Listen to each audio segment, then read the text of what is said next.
Bien, pues tenemos esta sesión. Es una sesión de lujo, por supuesto.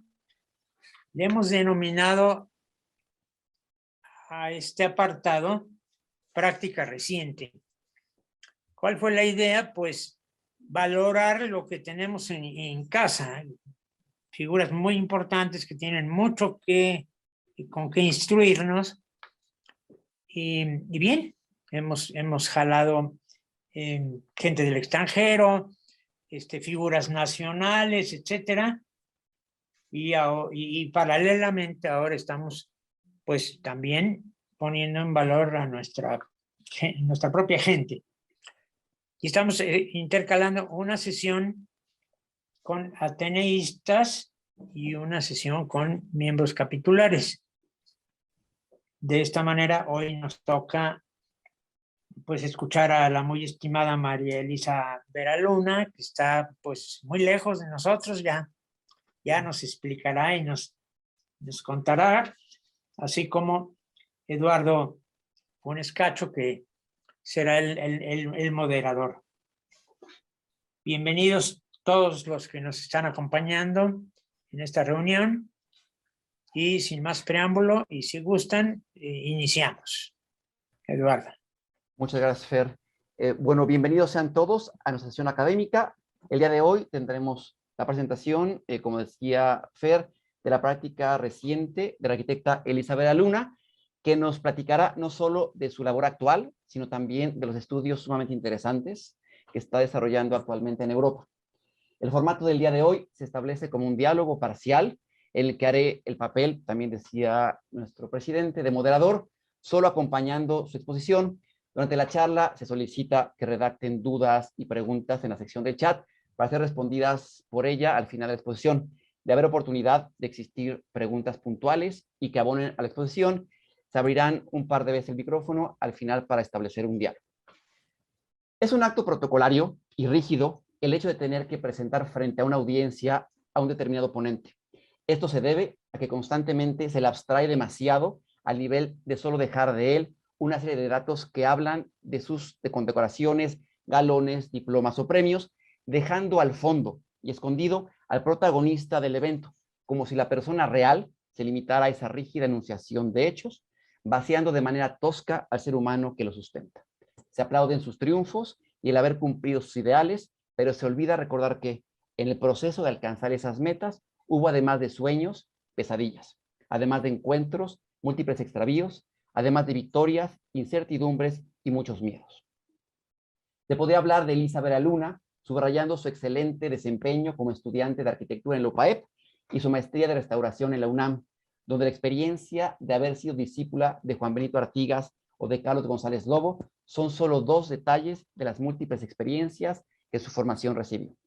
Se podía hacer un extenso listado de proyectos y obras en los que su profesionalismo ha destacado, construyendo un sólido currículum que la ha llevado a recorrer desde los municipios más minúsculos de la Mixteca y Sierra Nevada, explorando estaciones ferroviarias o ayudando a sanar iglesias o haciendo que el pasado del, o haciendas que el paso del tiempo o el descuido han ido dañando, hasta las instituciones de nivel superior más importantes para el estudio del campo profesional en el que se desempeña.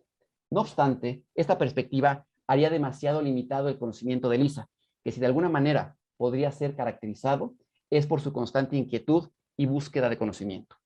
Viajera incansable, no solo de aviones y trenes, sino también de libros, encuentra tan fascinante recorrer a paso distraído las angostas vías del medieval Guimarães como las más concurridas de la capital catalana, o por qué no, perderse recorriendo de la mano del péndulo de Humberto Eco los más exóticos escenarios de Salvador Bahía. Maestra de generaciones, no solo recorre y aprende, sino que deja evidencia de su transitar por el mundo a través de una sensibilidad extraordinaria para capturar su cotidianidad a través de la lente de su cámara. Persona que ejerce su libertad, no solo eligiendo entre las posibilidades que lo rodean, sino asumiendo esa elección como parte del acto mismo de crearla. Amiga y cómplice de muy diversos proyectos, Elisa, te damos la bienvenida. Y para iniciar, quisiera preguntarte algo. ¿Quién es esa persona, además de esa profesionista, y cómo llegas justo a donde estás? Muchas gracias, Lalo, por tus palabras y por la bienvenida. Gracias a todos los que están aquí hoy. Me encanta todo lo que dices porque efectivamente presentar a alguien hablando solamente de su preparación académica es reducirlo, y yo incluiría en todo esto que amablemente mencionas, que además de esa viajera soy hija y soy hermana y soy amiga, y todo el camino que voy a presentar ahorita ha sido acompañada eh, de muy interesantes personas que me han llevado a aprender, a conocer, han estado en periodos muy cortos o en periodos muy largos, gente que se ha vuelto Ítaca o gente que se ha vuelto compañera de viaje. Y bueno, somos el resultado de todas estas personas que van sumando piezas a nuestra vida y van sumando experiencias y van formándonos y moldeándonos a ser lo que somos ahora. Y gracias a todos los que están hoy presentes para escuchar todo lo que tengo que contarles. Oye, entre la labor que tu formación integra, se encuentra de manera destacada el tema de la restauración, cuestión que personalmente me parece fascinante, porque entiendo que una parte realmente trascendental de ella es la posibilidad de hacer que la historia se revele a través de la materia. Así, concibo que tu trabajo logra que se experimenten los tiempos pretéritos a través de las piedras, que en este caso no sean otra cosa que su vestigio. Me acuerdo mucho de una conversación en la que te comentaba yo que desde mi punto de vista cualquiera puede mirar una piedra, pero no cualquiera puede percibir el silencio que encierran. Y también te decía que frente a ellas parece que el silencio es algo completamente infranqueable. Y tu respuesta, como siempre, clara y precisa, fue: solo debes tener paciencia y saber escucharlas. Te juro que siempre hablan.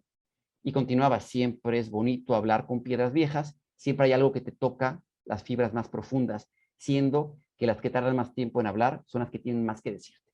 Platícanos, por favor, de tu labor vinculada con ese tema de leer las piedras. Pues al principio me daba pena decir que hablaba con las piedras, pero luego me di cuenta de que son las más sinceras contando historias. Y el darte cuenta de todo lo que encierra un edificio, esta imagen que tengo aquí me parece que es de las más claras. No es una piedra, obviamente, pero es una campana fundida en 1834 que está perforada por balas de la Revolución. Yo aprendí a escuchar las piedras recorriendo los edificios antiguos de México. Y entonces cuando uno se da cuenta de toda la historia que se va quedando plasmada en ellos, empiezas a entender por qué están fallando de alguna forma o por qué se están comportando de alguna forma o cómo han evolucionado a lo largo del tiempo. Voy a hablar un poquito de mi pasión, lo puedo definir así.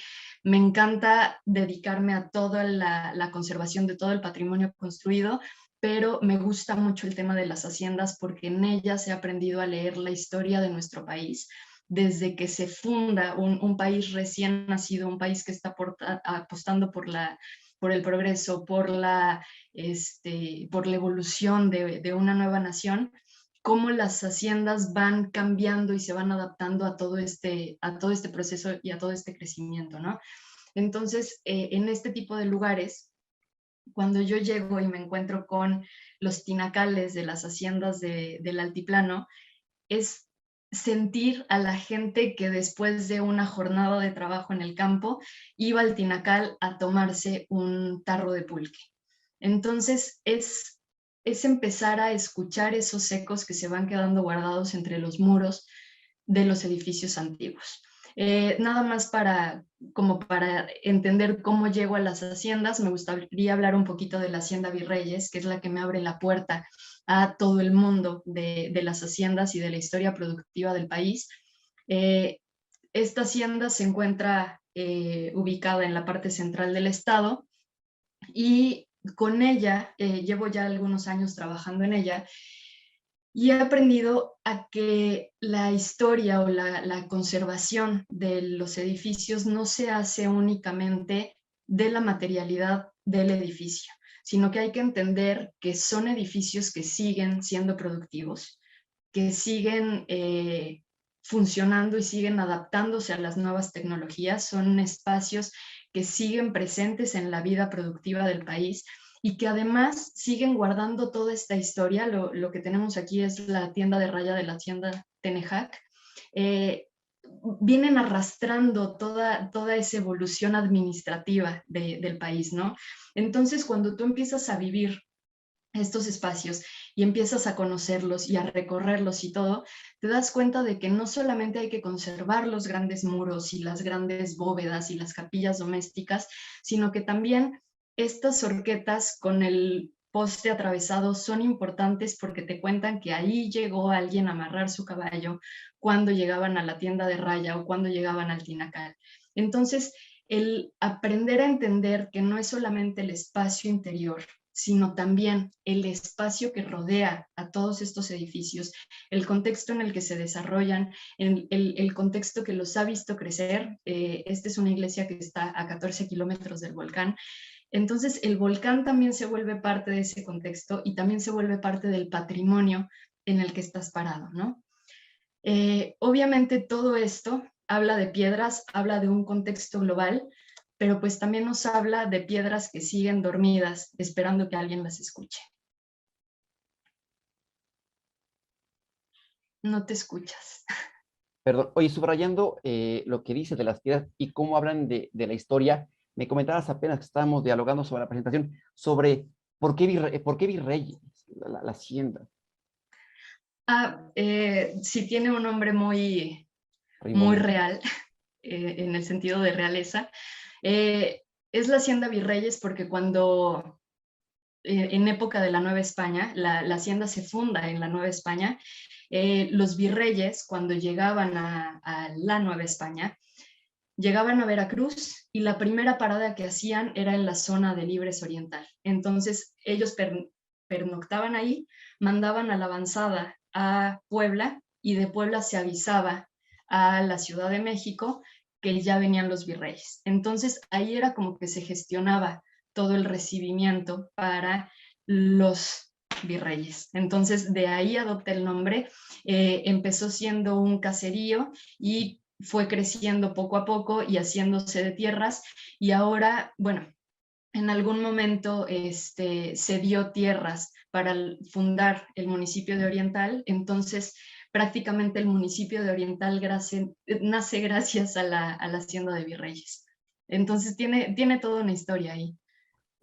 Bueno, pero me hablas de piedras y hace falta como eso, ¿qué haces tú con las piedras, no? Bueno, me parece una extraña respuesta la tuya a lo que te preguntaba. Ahora, me evoca lo que me dices, un fragmento de la introducción de un libro que me recomendaste donde se afirma que entre las múltiples razones por las que el estudio de los edificios históricos provoca una sensación eterna de asombro, está en que plantea que en ellos se encuentra la experiencia de estar unido a los logros sobresalientes del pasado, sentir y aprender a apreciar la sabiduría antigua y la tecnología pionera. Definiciones de restauración, creo, hay muchas que van desde la reconstrucción, restablecimiento, complemento a la intervención antigua, etcétera. Así, no con base en disertaciones, en éxodos demasiado complejas, sino en tu labor misma, quisiera que nos platicaras qué es y en torno a qué se desenvuelve tu trabajo como restaurador. Pues ahorita que hablas de las técnicas anteriores y de todo lo que hay que tomar en cuenta cuando se están haciendo labores de conservación, cuando yo entré a la maestría, obviamente parte de la formación que te dan o de las indicaciones que te dan para hacer restauración es que te tienes que documentar muchísimo. Yo hago la tesis sobre la estación de trenes de Oriental, como que todo ha girado en torno a Oriental. Hice la tesis antes de conocer la Hacienda Virreyes y después por azares del destino caigo en la Hacienda Virreyes. Pero cuando estoy haciendo la investigación de la estación, me encuentro con los planos originales para la construcción de la estación. Y son estos planos que están aquí, que son planos hechos a mano a principios de los 1900. Y entonces te das cuenta de que no solamente es el edificio per se, es conservar también la mano de quien dibujó estos planos, la técnica, el detalle con el que desarrollaron todo esto para que se entendiera y se construyera. Por ejemplo, en esta imagen tenemos los detalles de la armadura que soporta la marquesina del andén de la estación. Entonces, sí, en la universidad nos enseñaron que hay que documentarse, hay que entender el edificio, hay que entender que es un edificio que tuvo vida y cómo esa vida va perdiéndose y va difuminándose también a lo largo del tiempo, ¿no? Pero creo que la documentación es muy importante para empezar a sentirte parte del edificio. Y mientras más lo vas conociendo, más envuelto te vas sintiendo por el inmueble, ¿no? Dentro de estos estudios, porque sí, como tú lo decías, la definición de la restauración es muy compleja, pues yo me topo con muchísimas imágenes antiguas. Esta imagen me encanta porque están los garroteros en la estación de Oriental. Es una imagen que la ves y te habla de la Revolución Mexicana, o sea, los sombreros, la ropa de la gente, todo. Y es un edificio que a mí me tocó conocer. Pero tristemente las tesis y estas teorías que uno se cree como religiosamente en la universidad no conservan los edificios. Esta imagen me parece muy fuerte. Del lado izquierdo está el mismo taller que veíamos aquí, es exactamente el mismo edificio que veíamos aquí. Del lado izquierdo está cómo lo conocí yo cuando estaba haciendo la tesis, y del lado derecho es cómo está actual, bueno, no sé si actualmente, pero el año pasado que visité la estación está así. Entonces, por muy interesante que haya sido la tesis y por muy dogmática que haya sido mi teoría de la restauración y todo escrito y todo muy lindo, las tesis no conservan edificios. Entonces, hay que trabajar profundamente en esto, hay que meter las manos, hay que ensuciarse para conservar este tipo de espacios. Y bueno, nada, es un detalle. En la imagen donde tenías el dibujo de la estructura, también habías contado que, de hecho, en la imagen a la derecha arriba se ve, digo, no sé si esta es la descripción que es... Sí, sí, perdón. sí, sí. Bueno, es que es parte de lo que se conserva o es parte de lo que a mí me interesa conservar, ¿no? Hubo una mano que dibujó ese plano. Hubo una mano que hizo el trazo de la armadura, el aro metálico, los churritos estos que le ponían para decorar. Y además hubo una mano que lo hizo, que lo fabricó y que lo colocó en la parte de aquí arriba, no sé si se ve, en la parte de aquí arriba está esa armadura puesta. Entonces, no es, cada vez que te vas metiendo más al estudio del inmueble, no es solamente llegar y decir, ay, hay que quitar todos estos cables porque se ven horribles y están maltratando. Es decir, hubo una mano que colocó esa armadura ahí, pero hubo una mano que diseñó esa armadura y hubo una mano que especificó las dimensiones que debía tener. Entonces, es empezar a guardar todo esto, ¿no? Claro. Y bueno, tengo una pregunta al respecto. A ver, no hay una definición. Es decir, depende de lo que se presente, es lo que tú entiendes como restauración. Si va a ser prácticamente resolver una obra que está en ruinas o no. Ahora, no hay una definición, eso lo entiendo, pero ¿qué es aquello que te sirve entonces, precisamente como guía a tu labor? No definiciones rígidas, pero sí valores. Ya hemos tocado de vez en cuando este tema, pero me parece súper importante que lo compartieras. ¿Qué valores guían entonces tu labor? Pues mira, es complicado porque, o sea, sobre todo regresando un poquito al tema de la restauración, eh, obviamente en la teoría todo suena muy lindo y de verdad me parece de valientes aventurarse a definir una teoría rígida que deje de ver todo lo que hay alrededor. Porque cuando, bueno, ya les hablé un poco de la formación académica y obviamente todo es planeado y tienes el tiempo para hacer las cosas, todo eso está muy bien. Pero cuando te topas con edificios que se ven afectados como este después de los temblores del 17, pues obviamente las teorías se quedan a un lado, las dejas guardadas en un cajón, porque hay edificios que tienes que tratar con pincitas, que no hayas por dónde agarrarlos para que no se te caigan. Y esto hace que se vuelva un reto mantenerlos en pie sin dañarlos más. Y ves estos bosques de apuntalamiento dentro de los edificios y por fuera abrazarlo para que no se te desmorone. Obviamente cada edificio te va presentando un reto diferente. En este caso es agarrarlo para que no se caiga y hay otros en los que la piel es lo más importante. En este caso no tenía grandes daños, pero era, bueno, vamos a recubrirlo un poquito, vamos a darle una vida un poquito más larga para que la gente lo conozca tal y como estaba, ¿no? Hay otros que nada más requieren una manita de gato y que solo es el, bueno, vamos a darle mantenimiento porque es nuestro monumento y queremos que se vea lindo. Y obviamente hay otros que son todo un reto. Hay otros que también solo se interviene un pedacito y hay que hacer de la vista gorda con todo lo que se ha hecho alrededor porque no puedes meter tu cuchara en muchas cosas. Y hay otros en los que a mí solamente me toca ser un ente en el proceso de mantenimiento y adaptación que van sufriendo. Entonces, el que yo defina como una teoría de restauración me parece súper aventurado. No podría decirte, yo prefiero quedarme con la ruina y dejar que envejezca el edificio, porque pues sí, habrá algunos que se preste, pero hay otros que necesitan ser productivos y que necesitan regresar a la vida activa del, pues, del país y de la gente que los usa, ¿no? Claro. Eh, Y, perdón.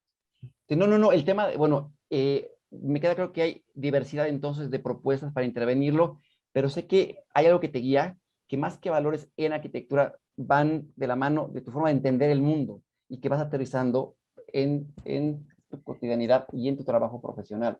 Sí, bueno, no sé si te acuerdas cuando me invitaste a platicar con tus alumnos, platicaba que siendo tan complicado definir el tema de restauración o la teoría de restauración que me rige a mí, creo que de lo que yo puedo hablar es de jerarquías morales, pero jerarquías morales no solamente en mi quehacer como restauradora, sino jerarquías morales que definen mi quehacer como persona y que en ese quehacer como persona caen también en la restauración, ¿no?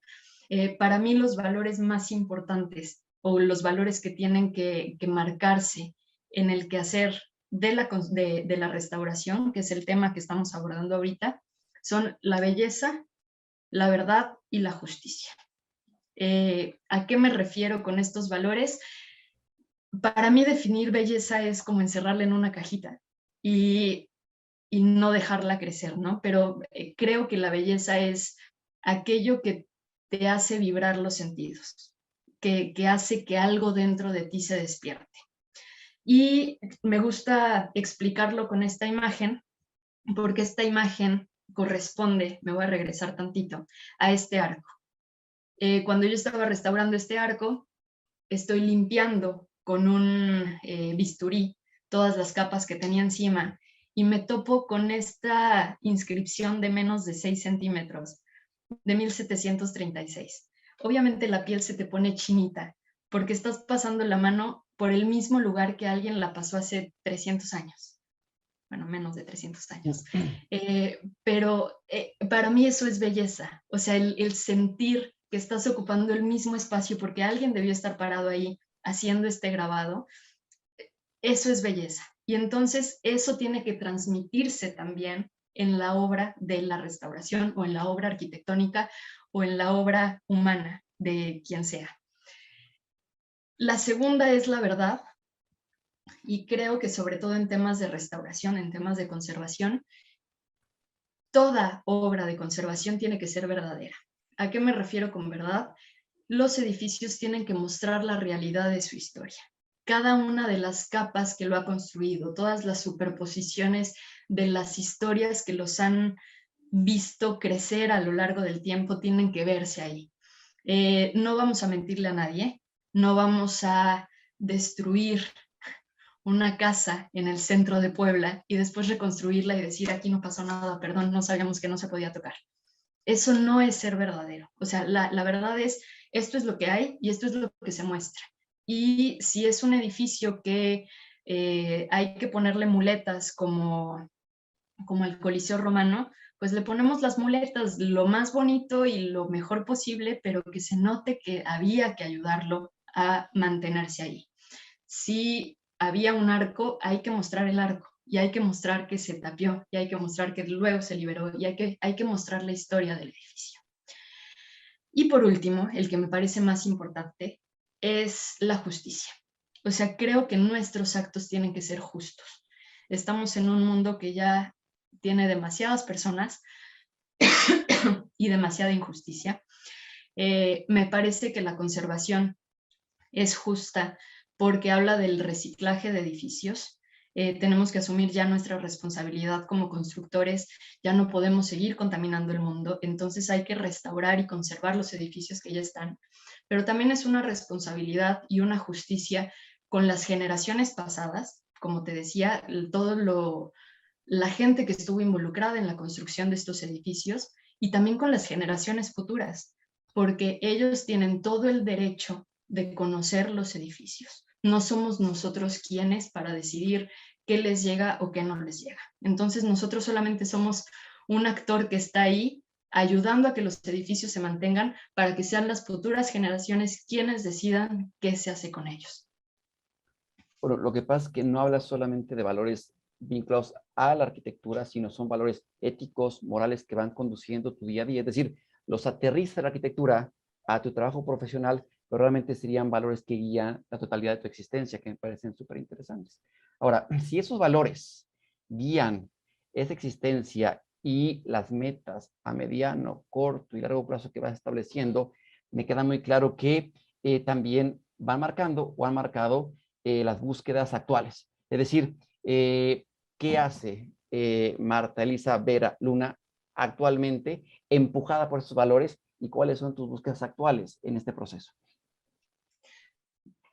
Pues yo creo que somos entes en construcción, o sea, estamos en una construcción permanente y el hecho de haberme topado y de haber tenido la oportunidad de trabajar con edificios tan variados, tan dañados, tan diversos en toda mi labor profesional, me llevó a cuestionarme muchas cosas y gracias a eso estoy en donde estoy ahora. Creo que es importante el replantearse en cada momento hacia dónde vamos y cuando algo nos sobrepasa, si de verdad nos apasiona, buscar la forma de investigar, de tener toda la información que se pueda para responder. Entonces, creo que sí es una búsqueda constante de estar actualizándose y de estar investigando y de seguir creciendo y avanzando en los temas.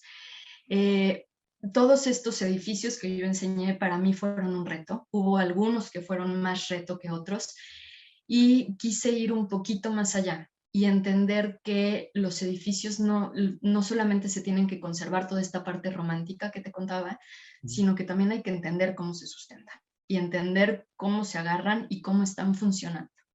Entonces, decidí venirme de este lado del planeta a especializarme un poco más en esos temas. Y estoy haciendo un máster ahora en el análisis estructural de los edificios históricos. ¿Para qué sirve esto? Para ayudarles en su materialidad. Ahora sí, entender cómo funcionan las piedras, entender cómo se sostienen, cómo trabajan mecánicamente. Dejamos un poquito de lado la parte romántica que obviamente sigue llegándome a lo más profundo, pero ahora me voy más con lo material. Eso implica no solamente el tema intuitivo, sino también numérico, de cálculos, algo de repente más ingenieril o cómo va el asunto. Sí, totalmente. Me fui a la parte matemática. Espero que no me saquen de la Academia de Arquitectura, porque ahora ya me estoy yendo a la parte de ingenieros, pero es mezclar las dos cosas. Es sacarle números a las piedras. Si ya les habíamos sacado historia, ahora es sacarles números. Perdón por el ruido.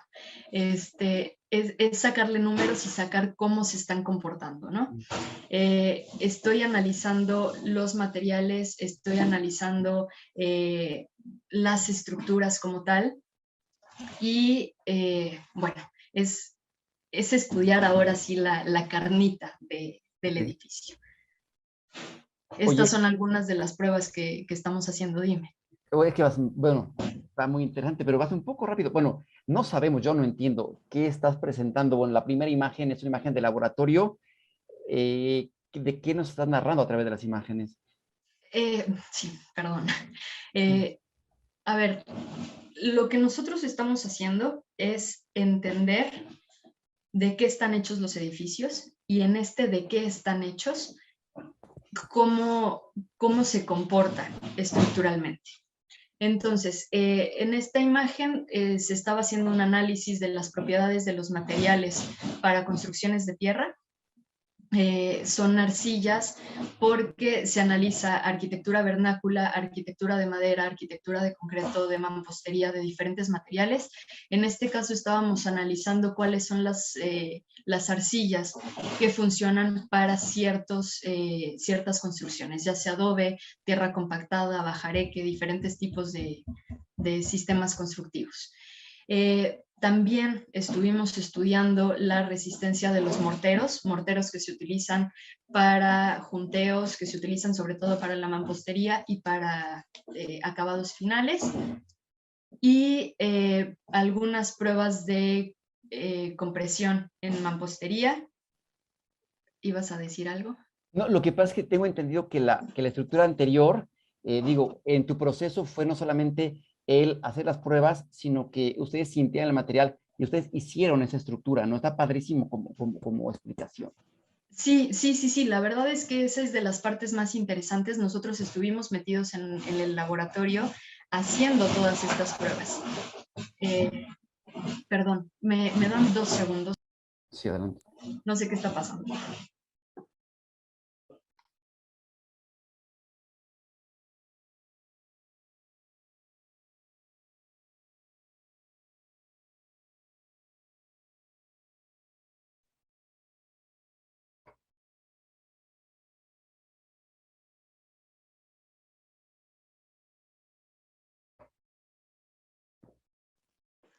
De verdad, perdón, pero es que Oye, que estaba... un comentario, sí sé un poco de ruido, pero no distrae en absoluto. Tu voz se escucha Okay. perfectamente, tampoco te preocupes tanto.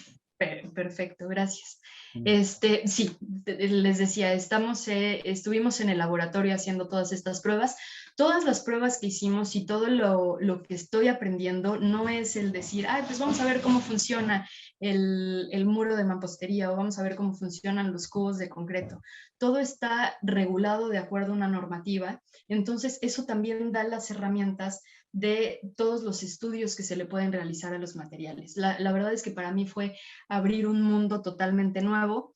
Estuvimos trabajando con materiales que para mí fueron nuevos también. Digo, sí había trabajado con algunas armaduras de madera, pero el saber que la madera es un material que puede servir al muy largo, a una vida muy larga, sabiendo cómo escucharla, ¿no? O sea, ya puedo decir que no solo hablo con piedras, hablo con madera, hablo con concreto y lo que se deje.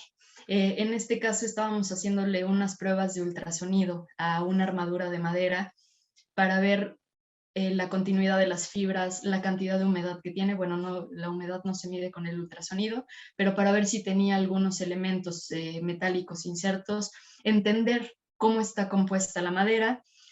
Trabajamos también con concreto porque, como tú bien sabes, toda la arquitectura del movimiento moderno ya empieza a necesitar restaurarse. Entonces sí sabremos mucho de piedras, pero no sabemos tanto de concreto y el concreto ya necesita alguien especializado que sepa cómo se restaura. Entonces estuvimos haciendo algunas pruebas. Esta prueba que tenemos ahorita aquí en la pantalla es una prueba de carbonatación. Se analiza cómo ha penetrado el oxígeno en las estructuras de concreto para ver si la presencia del oxígeno puede dañar o no al acero de refuerzo que tiene al interior. Entonces, todo esto lo hicimos en el laboratorio. Nosotros aplicamos la fenolftaleína, nosotros medimos. Son cosas que quieras o no, cuando vas teniendo el contacto sensible con los materiales, los vas entendiendo más. Solo una pregunta. Hablas de piezas que ustedes fabricaron en el laboratorio. ¿de acuerdo? Y por lo tanto realmente no hablan de tanta antigüedad. ¿En el caso de la madera fue lo mismo o tuvieron material anterior? No, no, no.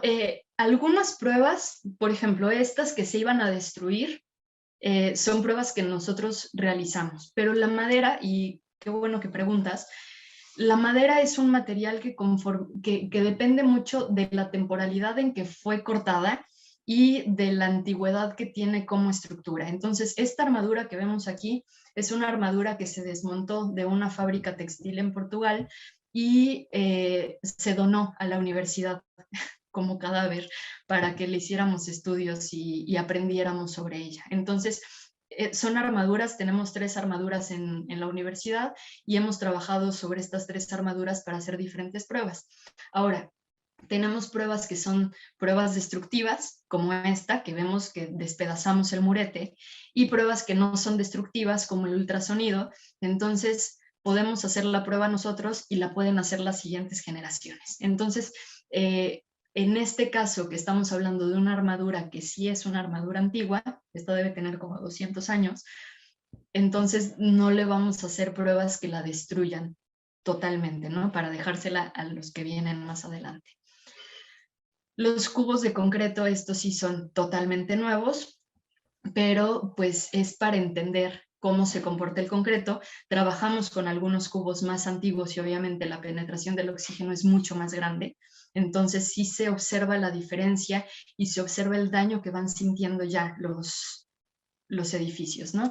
Y bueno, la madera, perdón. No. Bueno, mera duda. Lo que se encuentra en morado es lo que no está oxigenado, lo que se encuentra en gris es lo que sí está oxigenado, entonces era, perdón. Sí. La fenolftaleína lo que hace es que reaccione al oxígeno. O sea, la fenolftaleína, cuando entra en contacto con un material que no tiene oxígeno, se pinta de color.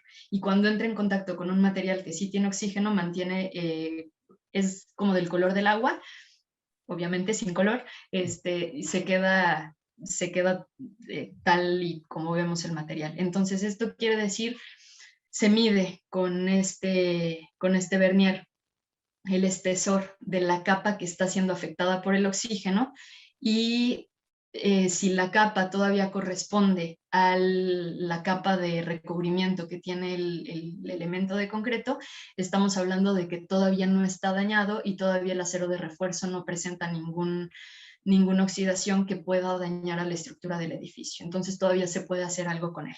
En este caso nosotros trabajamos en un cubo, pero lo ideal en edificios que ya están ahí es sacar corazones de concreto, se hace el estudio y se mide la capa que ya está oxigenada o carbonatada. Y bueno, también estuvimos trabajando con otros materiales como la madera. Hicimos nosotros, en este caso si era una prueba destructiva, hicimos nosotros nuestras armaduras, se someten a las cargas a las que se supone que va a ser sometido el edificio y se lleva hasta la falla. Aquí podemos ver cuál es la reacción de las fibras de la madera y cuál es la reacción de la propia conexión. La madera es un material sumamente complejo y la parte más compleja de la madera son las conexiones que hay entre 2 elementos para transmitir las cargas. Entonces, esta imagen a mí me gusta muchísimo porque nos habla de cómo está fallando el tornillo y cómo reaccionan las fibras. No sé, yo puedo sentir cómo se siguen presionando entre ellas hasta que revientan. Y bueno, como parte de todo este estudio, obviamente hay todo un estudio de gabinete. La parte del laboratorio era muy divertida porque estás ahí con los materiales y estás sintiéndolos, pero todo debe tener un refuerzo en el gabinete en donde haya números de verdad y qué es lo que vas a hacer con la información que obtienes en el laboratorio. Entonces, esto que tenemos aquí en la pantalla son los análisis estáticos y dinámicos de edificios. Estos edificios se modelan en programas especiales de elementos finitos, se les dan las propiedades de los materiales que te encuentras en el sitio y después los sometes a cargas para analizar cómo se están comportando. Entonces, con esto, con el resultado de los materiales, puedes dar una respuesta a el problema que tienes enfrente. Es como cerrar del otro lado todo lo que se obtiene en el laboratorio. y puedes aplicarlos a sismos reales, habías comentado, ¿no? Es decir, bueno, la estructura, los daños y, bueno, cómo se aplica a un sismo real en cualquier contexto, decías. Sí, sí, sí, sí. Del lado izquierdo tenemos un análisis estático, es un arco de mampostería que está sometido a su carga. Y solamente es ver cómo se comporta con su carga o con más carga aplicada. Y del lado derecho lo que tenemos es un análisis dinámico. En este caso lo que se hizo fue asignarle al edificio las propiedades de los materiales. Era un edificio de mampostería de piedra con juntas de cal, con un envigado de madera. Entonces se le asignaron todas estas propiedades al edificio y después se sometió a un sismo real. Lo que se hace en ese caso, y para mí fue de las partes más interesantes porque pues vivimos rodeados de sismos en México. Entonces, hay una base de datos, hay bases de datos regionales que tienen los datos del comportamiento de los sismos. Entonces, con esa base de datos, tú generas la curva del sismográfico, la curva sismográfica, y la metes en el programa.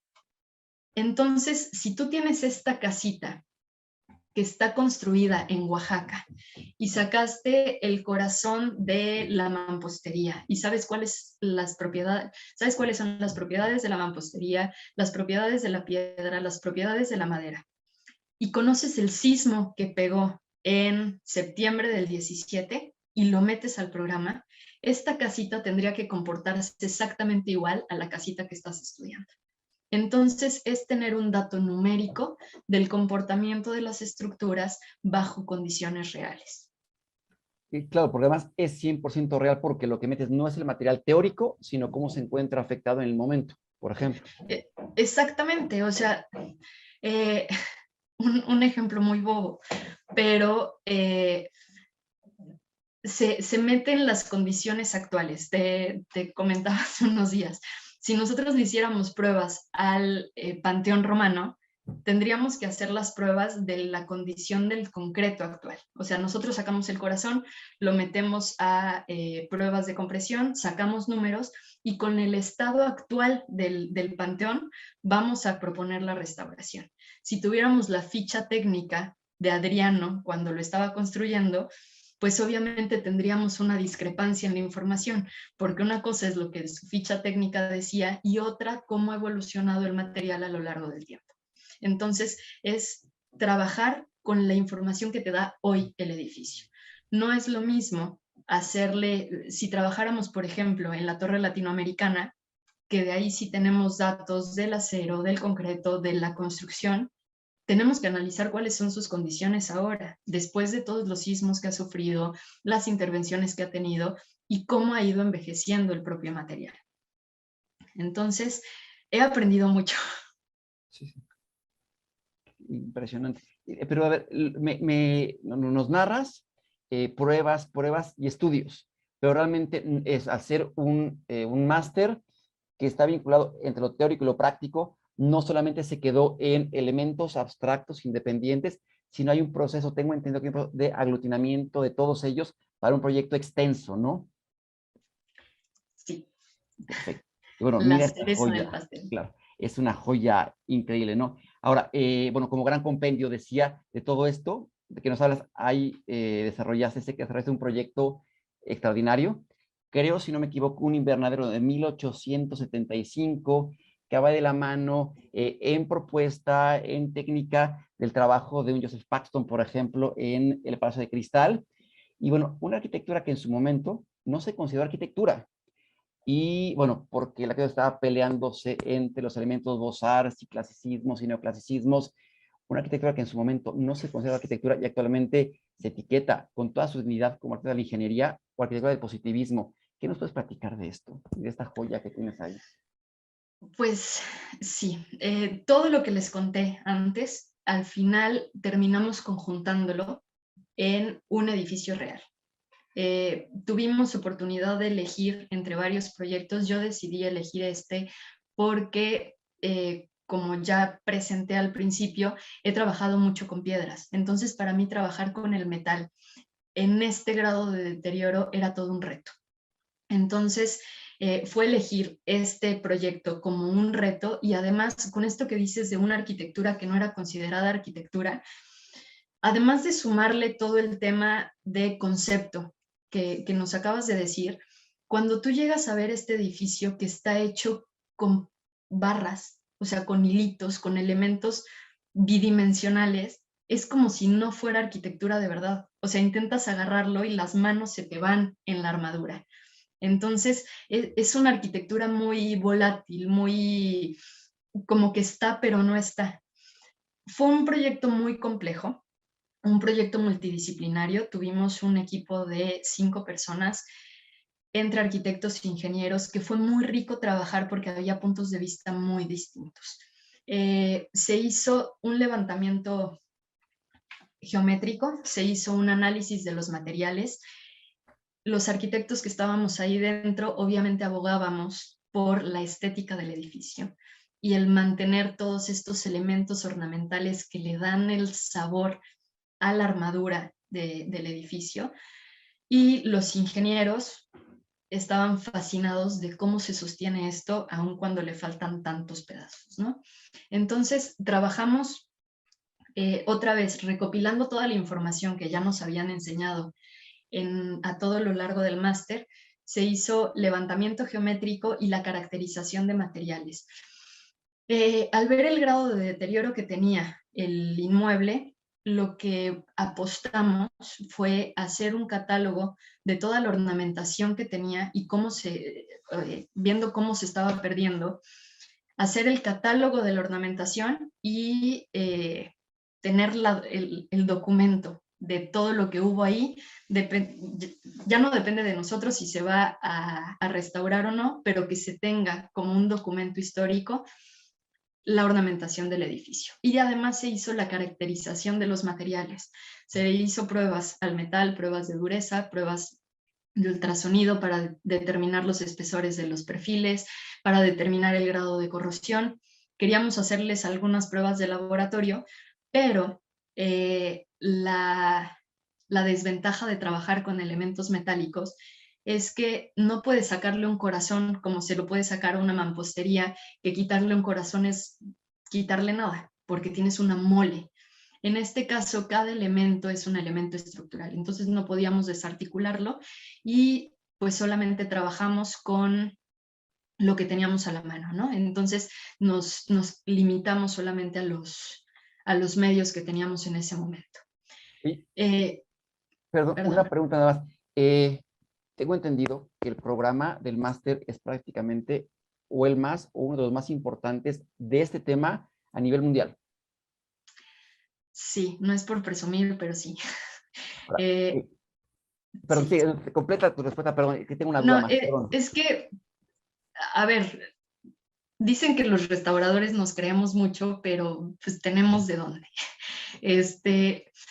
Es un máster que está abriendo brecha. No hay otra escuela que tenga una visión tan integral del manejo del patrimonio. Porque si bien ya hablé de toda la parte romántica, el hecho de meterte a cuál es el deterioro y cómo entender lo que le duele al edificio es algo que nadie está haciendo y que la verdad está muy complicado. O sea, sí está bien difícil, pero no es algo que no se pueda hacer. Entonces sí se está abriendo brecha con este máster, sí es una punta de lanza en esta materia, pero yo espero que más adelante se pueda como profundizar y como esparcir un poquito más todo el conocimiento que se tiene o el conocimiento que se va adquiriendo en esto, ¿no?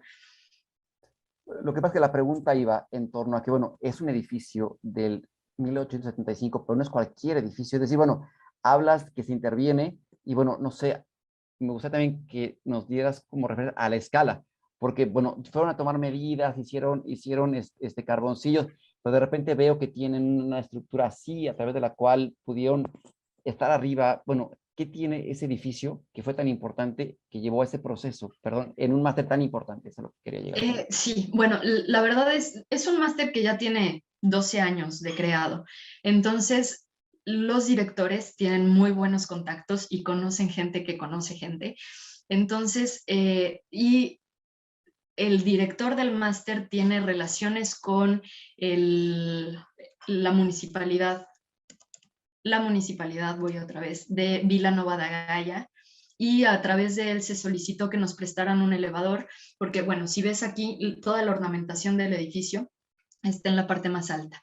Entonces, cuando vieron la profundidad con la que se estaba trabajando el tema, se solicitó que nos prestaran este elevador para analizar el edificio desde el punto más alto y poder tener detalles de la ornamentación, de los materiales y de todos los daños que presenta en la parte más alta, y nos prestaron el elevador. Se me estaba pasando decirles que fue el invernadero más grande de Portugal en su época, entonces no es cualquier edificio. También eso es bonito porque nos dejaron entrar a joyas del país. Entonces es apropiarte ya no solo de mi patrimonio, sino del patrimonio de otros países, ¿no? Aquí se presenta parte de lo que se hizo. En este punto estamos haciendo unas pruebas de material en las armaduras que conectan los marcos, y además, ya que estábamos en las alturas, no podíamos desaprovechar sacar bien el levantamiento de toda la ornamentación que teníamos ahí arriba. Tenemos el rosetón de la entrada principal, todo el adorno del faldón lateral y estos círculos que ayudan a rigidizar las barras que conectan los marcos.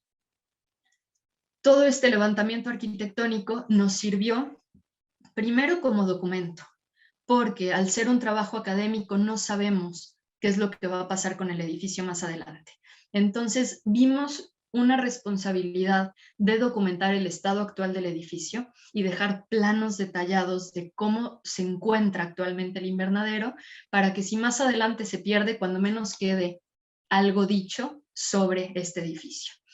Después, este mismo levantamiento nos sirvió para hacer levantamientos de daños. Todos estos códigos de colores, organización de los dibujos, también están normados por entidades que se dedican a la protección del patrimonio. Entonces, solamente es ir siguiendo metodologías que ya alguien dijo.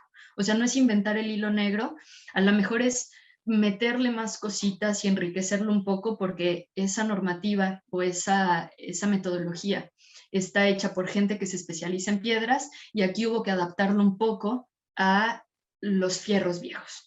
Entonces es ir enriqueciendo, pero trabajando sobre la línea que ya alguien está presentando, ¿no? O que ya alguien está proponiendo. Aquí está otra vez la identificación y el mapeo. Este dibujo va acompañado también de los deterioros que se observan en el sitio, el nombre del deterioro, las posibles causas y cómo se soluciona.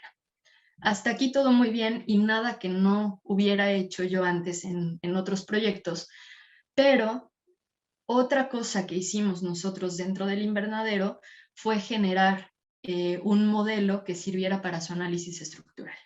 Entonces, esto fue todo un reto. Otra vez, estábamos en un equipo multidisciplinario y este fue el reto que se llevaron los ingenieros que estaban en el equipo, entender cómo funcionaba esa estructura, porque está mi papá por aquí, espero no decir una burrada. Actualmente las estructuras tienes tornillos y tienes soldadura.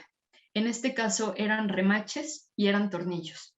Y entender cómo funciona una fijación con remaches y por qué un remache puede estar más apretado que otro, fue de verdad un reto para la gente que estaba modelando.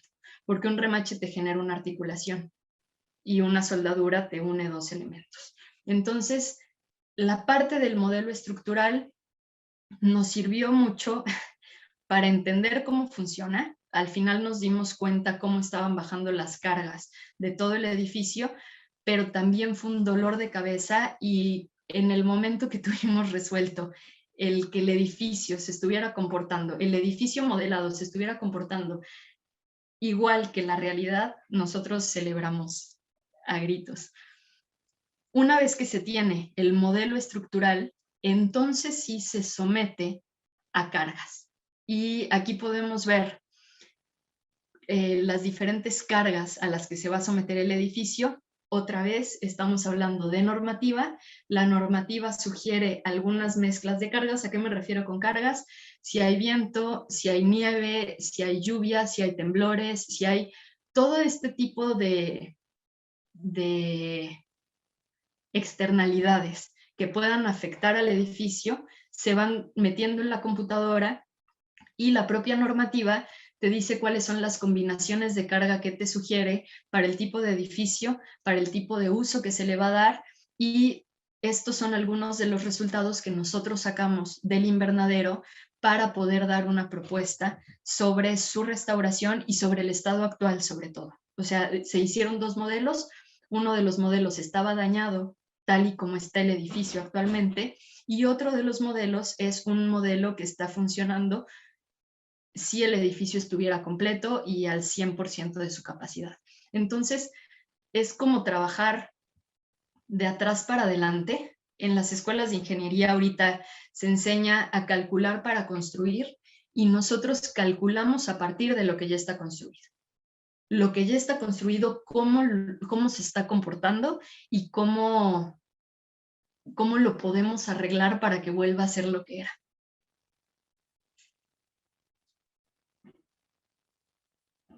No te escuchas. Súper educado, apague el micrófono para no interrumpir. El invernadero dice que es el más grande, bueno, fue el más grande de Portugal en su momento. Se encuentra aislado, es parte aneja de algo que existió en su momento, está en las afueras. Un poco, la pregunta es la siguiente. Hablas de que se plantea un uso actual, un reciclaje, una nueva vida, con base en su origen, en su estado actual. ¿Qué se ha pensado o qué propusieron ustedes como equipo para que se pudiera hacer como intervención en él? El invernadero fue el jardín de invierno de una de las familias más ricas de Portugal. Okay. Está, solamente para ponerlo un poquito en contexto, Vila Nova da Gaia está cruzando el río Douro. De un lado está Porto y del otro lado está Vila Nova da Gaia. El vino que nosotros conocemos como vino de Porto, en realidad se produce en Vila Nova da Gaia.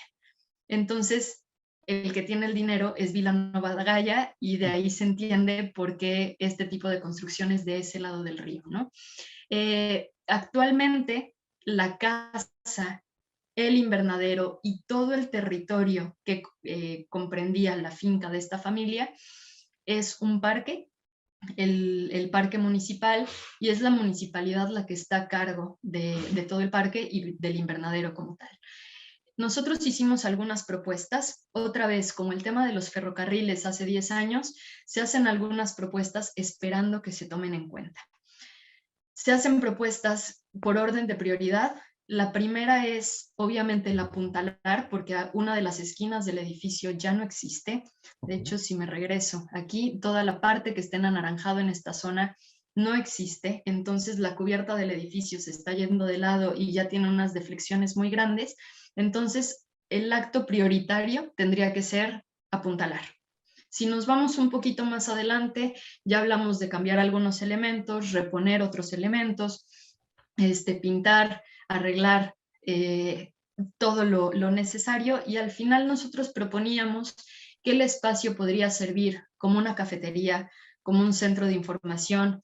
El parque cuenta con una población de pavos reales enorme, entonces pensábamos que podría ser la casa de los pavos reales, que imagínate, pavos reales viviendo en esta joya, ya sería como cuento de hadas, ¿no? Todas estas propuestas se le hicieron al municipio. Yo espero que cuando menos apuntalen, pero pues ya depende de ellos lo que se haga después. Y pregunta, bueno, ahorita estás en una segunda etapa. En algún momento decías, después de que hiciste tu maestría, regresaste al lugar de tu investigación original, varios años después. ¿Algún plan de regresar y volver a encontrarte con este espacio?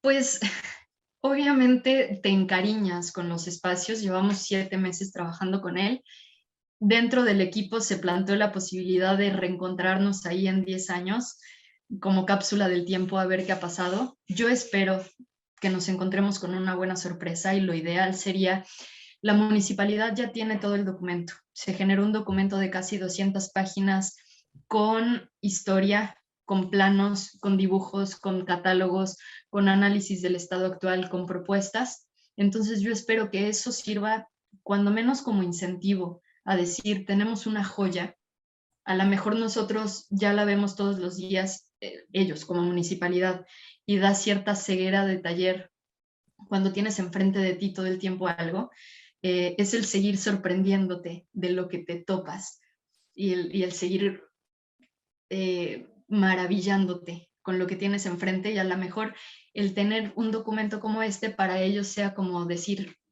¿qué está pasando? ¿Por qué vamos a dejar que se pierda esto que tenemos aquí, que está en nuestras manos, atenderlo? Y además tienen dinero. O sea, por ahí me decían la cantidad de botellas de vino Porto que se vende Ok. al año, seguro tienen dinero. Es que me deja así una preocupación lo que planteas. Tu investigación, conozco tu investigación de maestría, que es interesantísima. Además, sé que es un tema que te apasiona, ha creado continuidad y varias ponencias las he hecho en torno al tema del ferrocarril, de las estaciones. Pero pones 3 imágenes al principio de la presentación. La imagen con los garroteros, la imagen original.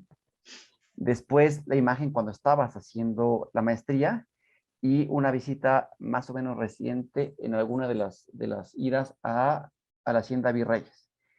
Y ves cómo se ha dado una degradación y ves cómo esas piedras van perdiendo esa capacidad de hablar porque poco a poco las personas las han ido dejando, las han ido abandonando.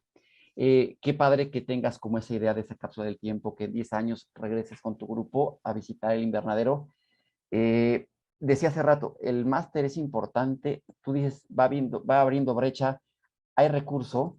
Me preocuparía que esa impresión triste que tuviste al regresar a la estación de Oriental, de repente la tuvieras acá, cuando ves en naranja esos elementos que se van perdiendo. ¿Qué piensas al respecto? ¿Qué va a pasar aquí? ¿Y qué crees que el máster permita para esto? Es muy triste. Hay gente que rescataría a todos los perritos callejeros si pudiera.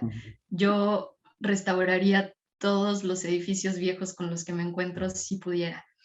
Creo que la responsabilidad como conservadores en este caso, o nuestro papel dentro de la academia en este caso, fue hacer una documentación súper estricta del estado actual del inmueble, y se deja un papelito.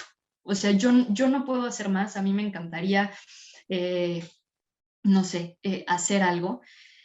Tristemente no depende de uno y no todos los edificios viejos se pueden conservar. Entonces, lo único que podemos hacer, lo que hace el INAH cuando encuentra un nuevo sitio arqueológico y no tiene dinero para abrirlo al público, es que registran todas las piezas y las vuelven a enterrar.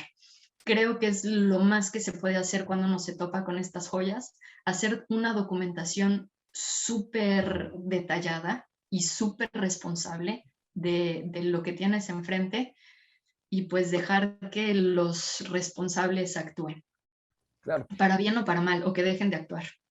Es que, digo, queda claro que has manejado 2 etapas acá. Una en la que se habla con las piedras, otra en la que se habla con los números y con las estructuras, y hace falta como ese paso que mencionábamos, de hablar también el idioma del dinero, ¿no? ¿Qué se puede hacer que de alguna manera le permita a esa estructura ser autosustentada? Bueno, algo me platicabas al respecto.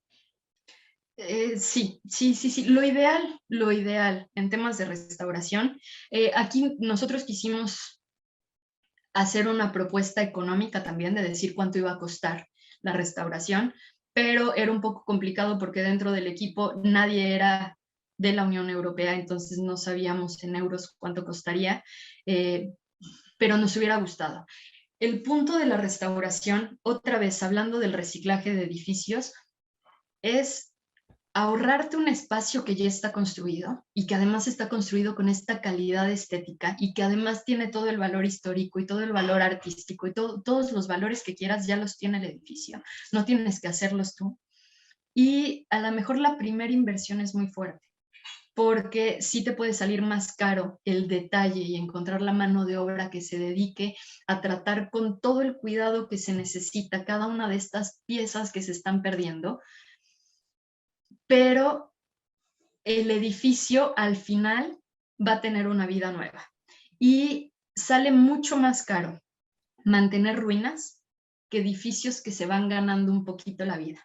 Dentro de las propuestas que se hizo fue tener un café adentro del espacio, y a lo mejor el café no te va a dar para pagar a lo mejor ni la luz, pero ya le está dando una actividad que te obliga a mantener el edificio en pie. El patrimonio tiene que volver a funcionar, no lo podemos meter debajo de un capelo para protegerlo y rendirle homenaje. Los edificios están hechos para funcionar, y un edificio que no se usa se muere. Entonces, y para muestra un invernadero que no está siendo utilizado para nada se nos está muriendo. Entonces, creo que es importante el dejar de no restarle valor a las estructuras, pero dejar de tratarlas como, ay, no, que nadie lo toque. No, hay que usarlo, hay que vivir el patrimonio, hay que vivir los edificios.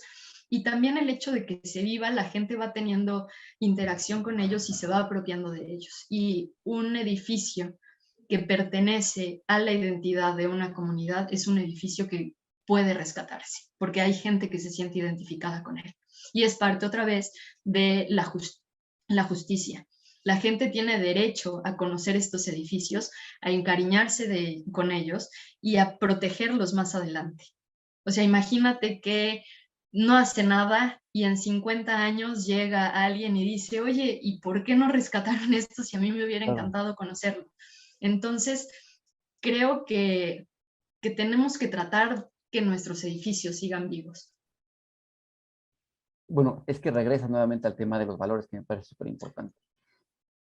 Y afirmando que el proceso de tu existir va de la mano de esos tres valores y no solamente tu quehacer como arquitecta, entendería que en esa evolución, en ese ser personas en camino, en construcción, decías hace rato, ¿qué hay de Marta Elisa Vera, que se va hace algunos meses a Portugal? ¿Qué ve diferente en lo que ha hecho y en lo que haría en torno a lo que tiene ya como un currículum trabajado en su vida como restaurador? Es una buena pregunta. Bueno, si yo estoy aquí fue por los retos a los que me enfrenté en mi labor profesional. O sea, no fue por seguir estudiando y qué bonito es ser ñoño, no. Fue porque de verdad había cosas que se me iban de las manos. Para esto que me estás preguntando, hay un par de edificios que para mí fueron un reto muy grande y que me sentí rebasada en la respuesta que se dio y que me llevaron a cuestionar si se podía hacer más por ellos. Por ejemplo, en este caso, cuando uno llega, es un curato en la Mixteca, cuando uno llega y ve grietas en los arcos, dices, es que esto se nos va a caer y apuntalen y todo. Pero después de aprender todo lo que ya les enseñé y entender cómo funcionan las estructuras, pues te das cuenta de que a lo mejor lo más importante no era el comportamiento del arco justo donde lo estábamos tratando nosotros, porque es una serie de arcos que se están apoyando unos con otros y es una estructura colaborativa. A lo mejor ahorita lo leería de una forma diferente o buscaría interpretar esas piedras de una forma diferente. En lugar de buscar fallas en el sentido del muro, buscaría que el muro no se nos viniera de boca, porque es una estructura muy larga y se está apoyando en arcos y los arcos son estructuras muy estables. Entonces, ahorita ya no me preocuparía ver esa grieta, me preocuparía caminar en la azotea para ver que no haya un desprendimiento de la fachada. Entonces, no es dejar de leer las piedras así, sino leerlas más a profundidad en otro idioma. Claro, bueno, bueno, era un poco como la pregunta que iba a hacer, ¿no? Creo que ya la respondiste por lo menos casi completa. Bueno, ¿sientes que esa fachada puede desplomarse? Bueno, tienes plomadas, tienes niveles. ¿Qué otro recorrido? ¿Cómo intentarías leer ese edificio más completo, no? preguntándole más cosas. O sea, ya sé que pueden decir más cosas y preguntándole más cosas con niveles, con plomadas, leyendo las grietas que tengan, analizando la evolución que ha ido teniendo. Y por ejemplo, en este edificio, a lo mejor ese tipo de cosas, digo, es un edificio que estaba muy estable y en su momento ni siquiera esta grieta nos preocupó tanto, pero ya que estábamos ahí, vamos a arreglar las cosas, ¿no? Pero eh, con una plomada, con un nivel, hubiera sido suficiente para entender si nuestra fachada estaba desplomada o no. Entonces es ya no leer en 2D, porque leíamos la arcada en 2D, sino también girarlo un poquito y girarle el punto de vista a todo y entender si no se estaba desplomando, ¿no? Y a lo mejor lo que te decía, en este caso es mucho más sencillo porque es una grietita y, o sea, es algo más sencillo, pero por ejemplo, en estos dos proyectos, prácticamente estos dos proyectos me traen a donde estoy ahorita, porque la estructura me rebasó, porque el reto me rebasó y sentía que si bien se actuó con toda la ética posible y con todo lo que teníamos a la mano, hay que hacer muchísimo trabajo de investigación a profundidad y el tema del modelado de las estructuras es básico para entender cómo funciona. O sea, no es solamente qué bonita se ve esta iglesia porque se ve como nueva. No, a mí me interesa saber si la estructura de verdad también está como nueva. Entonces, todo lo que estoy aprendiendo ahorita ya a, a toro pasado, me da la certeza o me da las herramientas de decir qué se puede hacer como una propuesta más aguda a la situación real de los edificios. Ok, esa es Elisa actual. Y viendo, bueno, ¿cómo vemos desde tu punto de vista, y va a ser como una contradicción, pero me gusta como contradicción, cómo vemos desde tu perspectiva y los valores que te mueven el pasado de las piedras en tu futuro? Pues espero que ahí sigan. Espero que ahí sigan las piedras, que ahí siga yo y que ahí siga la curiosidad por entender cómo funciona. Es un campo que no se acaba, es un campo que tiene mucho para dar y que todos los edificios, desde estos que son de hace siglos hasta edificios que terminaron de construirse ayer, todos requieren un mantenimiento y todos requieren una conservación o todos pueden ser objeto de protección más adelante. Decía uno de los profesores, ya muy mayor, cuando estábamos haciendo la maestría, que a él le tocó la construcción de la Torre Latinoamericana y estaban totalmente en contra de que se construyera un rascacielos dentro del centro histórico. Y él peleaba o incitaba a los compañeros a detener la construcción antes de que tuviera que protegerse.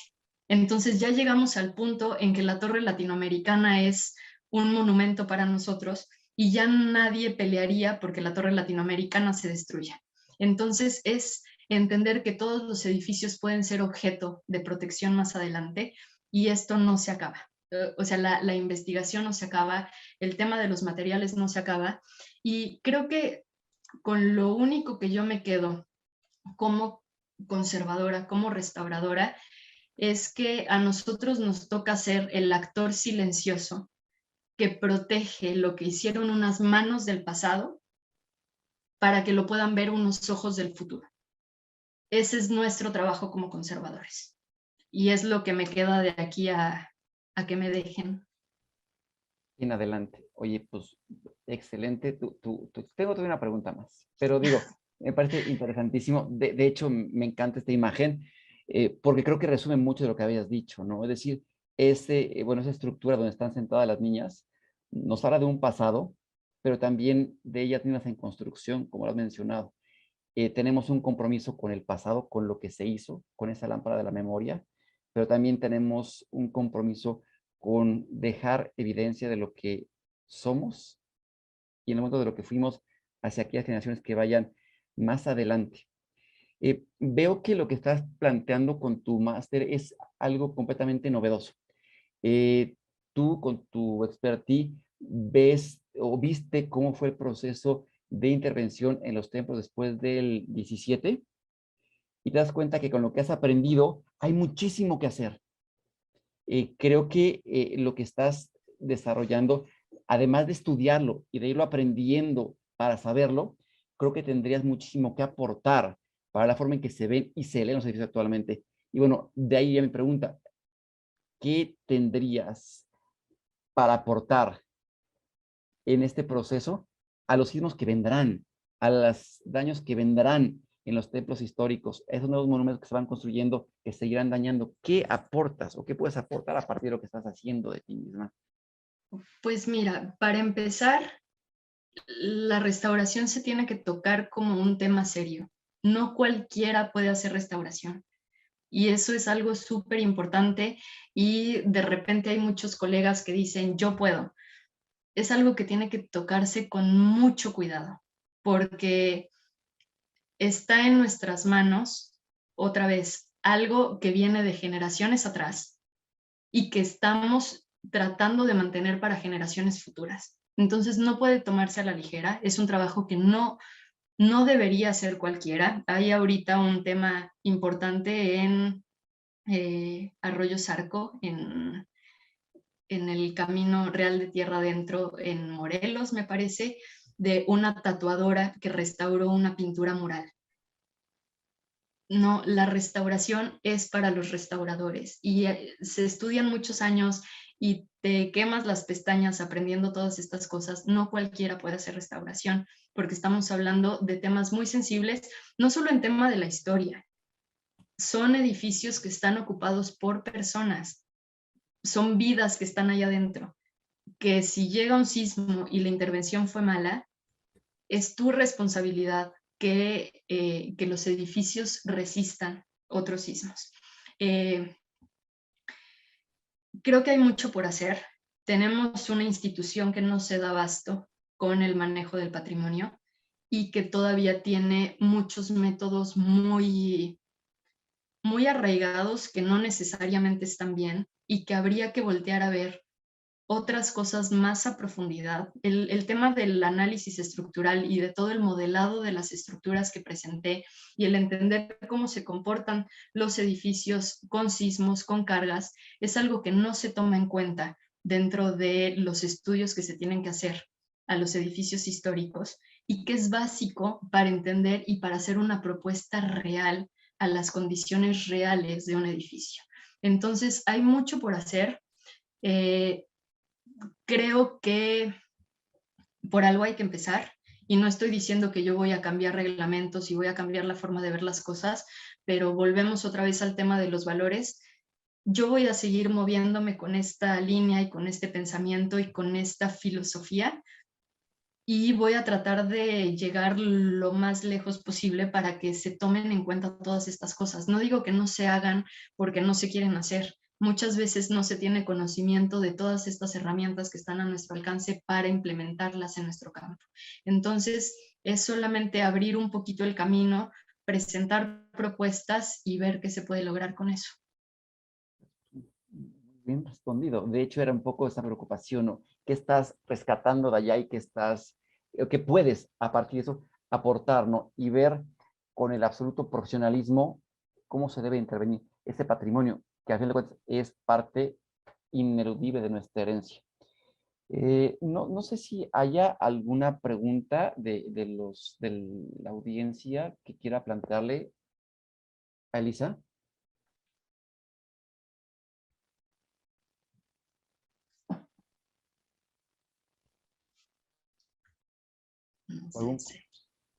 Quedaron demasiado satisfechos con todo lo que platicaste. Bueno. Bien. Fer, ¿algún comentario, alguna intervención? ¿Tienes el micrófono apagado? Esa es su costumbre. Sí, gracias. Bueno, pues estamos fascinados. Elisa no logró separarnos la distancia. Tu máster es un máster pues sensacional. Ya nos explicaste que es pionero en el mundo. Y pienso que tienes muchísimo futuro como mexicana, como poblana, con toda la expertise que estás adquiriendo. No sé si nos puedes contar un poquito más de tus planes a futuro, precisamente dejando constancia de lo orgullosos que estamos todos contigo, Elisa. Muchas gracias. Pues planes a futuro, para empezar, terminar. Que ahorita me quedan todavía 4 meses para terminar la tesis y pues regresar y manos a la obra, porque tiempo nos va a faltar para intentar sostener todo el patrimonio que tenemos tan dañado allá. Entonces, mi plan es regresar. Siempre he dicho que si hay algo que me ha movido a estar en donde estoy y hacer lo que hago es el patrimonio que tenemos en México. Me encanta y me apasiona la historia que tenemos allá. Entonces, el plan es regresar y todas las oportunidades que se presenten, no va a dejar de temblar y yo espero que estemos mucho más preparados para los siguientes temblores y poder hacer propuestas, sobre todo de prevención para los daños que puedan tener estos edificios. Entonces, ahorita tengo muchas ideas en la cabeza. Obviamente el hecho de estar metiendo tanta información abre una ventana enorme de posibilidades y de aplicación de todos estos conocimientos, pero no quiero que se eche en saco roto nada de lo que estoy aprendiendo y poder hacer propuestas de calidad en el patrimonio. Muy bien, maravilloso. Pues aquí te esperamos, por supuesto, para Muchas gracias. acompañar tus éxitos. Hubo, Y pues levantó la mano alguien en la sí. audiencia, Martín Vera, Ajá. por favor. Perdón, Eduardo, es que con esta tecnología yo no me acostumbro, me cuesta trabajo. Permíteme tantito. Claro, sí, esperamos con todo gusto. Sí, para que me vean. Pues muchas gracias, Eduardo, por darme la palabra. Es nada más para felicitar a Marta y un respeto para todos ustedes. Y bueno, qué bueno que estés viviendo esta etapa, esta parte de tu vida con esta pasión y que hagas darle historia o abrir de nuevo la historia a esas piedras como tú le comentas. También te recuerdo que el acero tiene historia, ¿eh? Entonces, que no se te olvide. Por eso escogí el invernadero para... Bueno, es que Eduardo, yo me dedico al acero, no al acero de refuerzo. Entonces, okay. Al acero sí. De verdad. Okay. Bueno, pues mis felicitaciones para ti, para todos ustedes también. Gracias. Y a echarle ganas y acá nos vemos pronto. Gracias, Pa. Claro. Bueno. Muchas gracias. Continúen, perdón, Eduardo. Sí, no, adelante, muchas gracias. Sí. Qué bonito que nos acompañan tus padres, Martín Pues y si Coco. no es así, no me ven. Qué gusto. Sí, muchas gracias. Bueno, no sé si haya alguna otra pregunta, algún otro comentario. Carmen. Ajá, hola a todos. Elisa, bueno, felicidades desde luego por la forma en la que nos transmites tu pasión, que es la conservación, ¿no?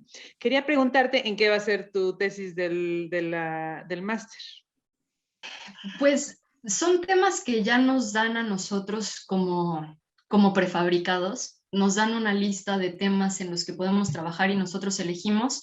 En mi caso va a ser, en Barcelona están convirtiendo muchos edificios, bueno, no los están convirtiendo, están adaptando muchas azoteas de los edificios en azoteas verdes por el tema de la ocupación del espacio y las terrazas y no sé cuánto.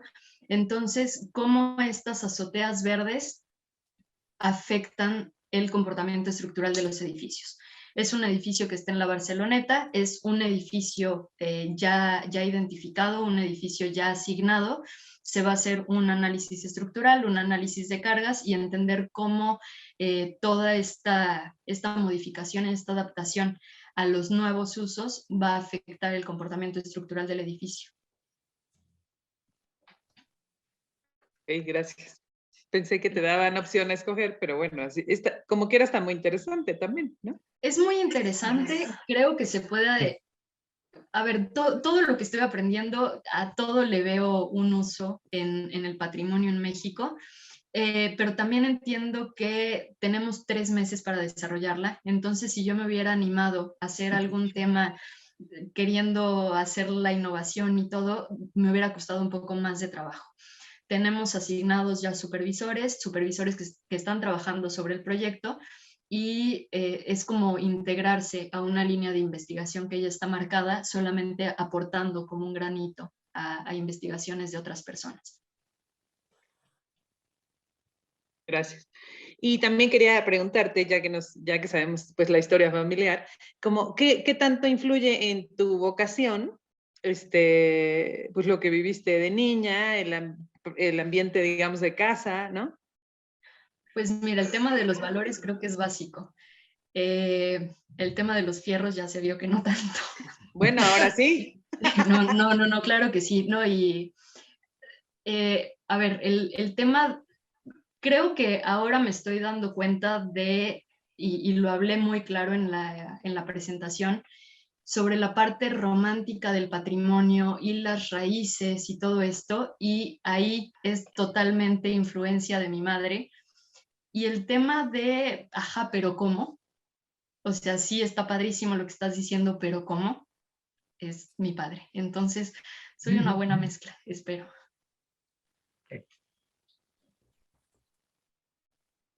Así Se es. ve Muchas además, gracias. se ve además que te gustan los retos, Elisa. Y bueno, y con ese optimismo que siempre te caracteriza, llegarás muy lejos, ¿no? Nos queda la menor de las dudas y pues te deseamos muchos éxitos. Muchas gracias. Pues Hay Muchas algunos gracias. comentarios, los voy leyendo nada más, no hay preguntas, hay comentarios. Eduardo Gutiérrez te felicita y bueno, tuvo que partir. También Eduardo Gutiérrez Reyes, bueno, dice felicidades, Elisa, interesante presentación. ¿Qué fue esta reflexión sobre la responsabilidad de hacer restauración? Oscar, me imagino que Zaragoza, Elisa, extraordinario trabajo, muchas felicidades. Y así es pregunta, pero ¿a qué posibles limitantes te enfrentas a tu regreso? Es decir, el acceso a laboratorios especializados. Muy buena pregunta, creo. Adquirir la licencia, los programas que utilizas, etcétera. Creo que es muy buena pregunta. Sí, es buenísima y de hecho creo que es parte de los retos fuertes y gracias Oscar por la pregunta. El tema de los laboratorios no me preocupa tanto. Una de mis hermanas es ingeniera civil y me ha apoyado muchísimo también, qué lástima que no está, pero platicaba alguna vez con ella sobre los laboratorios que tiene su universidad. Ella estudió en la UAP, los laboratorios que tiene la UAP y son laboratorios que tienen todas las herramientas para que se pueda trabajar.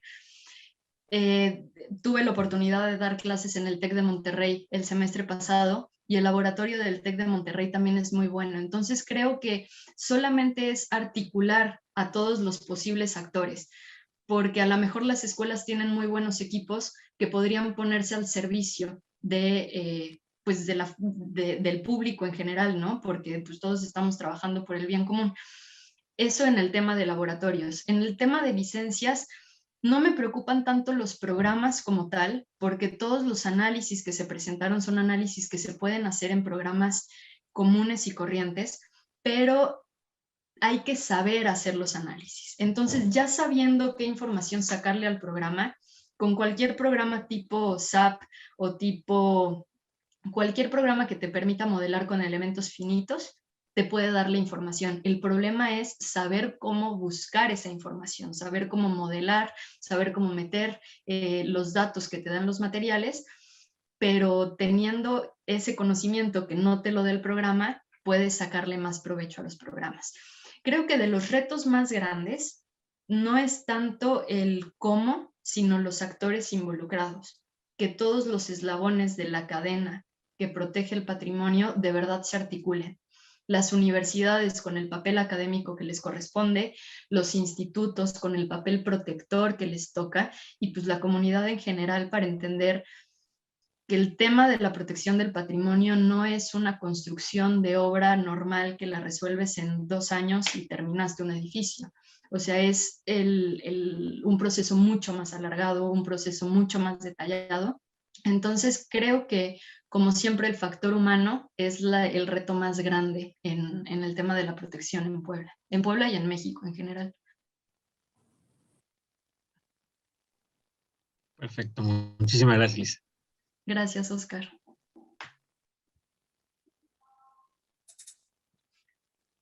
No te escuchas. Oscar Zaragoza, ¿algo más para completar? ¿Alguna duda para completar tu pregunta? No, totalmente claro. Creo que la verdad motiva y entusiasma a aprender todo ese tipo de temas. Y un saludo para todos. Muchas gracias. Carmen escribe, imagino que es un reenvío de alguien, dice, muchas felicidades, Arqui Elisa. Un honor siempre poder aprender de usted.